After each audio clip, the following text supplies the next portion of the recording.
আপনি যে এতদিন প্রেসিডেন্ট হিসেবে ছিলেন, সবার ভালোবাসায় শিখতে হলেন, এই বিষয়টা কেমন লাগছে? এই ক্লাবকে মিস করবেন কিনা? অবশ্যই একটা ভালো লাগছে। আর আজকে তো আমাদের এই যে ফেয়ারওয়েল কাপ গলফ টুর্নামেন্ট হলো for my departure as president. তো খুবই ভালো লাগছে। আই এম ওভারওয়েলমড যে আজকের প্রেজেন্স এবং সো মেনি গলফার্স পার্টিসিপেটেড আমার ফেয়ারওয়েল টুর্নামেন্টের জন্য, এবং সবাই আসছে। আমি গ্রেটফুল টু দেম এই আয়োজনের জন্য। আমি মিস করব, ডেফিনেটলি আমি মিস করব। আমি হিউম্যান বিং, বাট ক্লাবটাকে তো it's a continuous process, development আর অন্যগুলো যে কন্টিনিউয়াস প্রসেস চলতে থাকবে, যে আসবে আরও ভালো করবে। আর আমি তো আমি member of the club for last 16 years, ভবিষ্যতেও থাকবো। আর আমার suggestion anything which is if it is required definitely আমি দিব। ক্লাব তার নিজস্ব গতিতে চলবে এবং আশা করি যিনি আসবেন তিনি আমার চেয়ে অনেক ভালো করবে।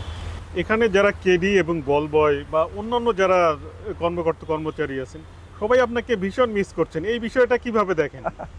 আসলে একটা লম্বা সময় ছিলাম, I was very close to them actually. I use to work, সবার সাথে মিলেমিশে কাজ করতাম। সো সব জায়গায় প্রত্যেকটা ব্যক্তির একটা সম্মান আছে। তো আমি মনে করি I try to give the respect to everybody. আমার মনে হয় সেটাই কাজ করেছে। এবং আমরা আসলে it was a team work, যেহেতু টিম ওয়ার্ক হিসেবে কাজ করেছি। সো যা হয় ইট ইজ মিসিং না, বাট আমরা বলবো যে it is a continuous process. Thank you. আপনাকে অনেক ধন্যবাদ। ধন্যবাদ।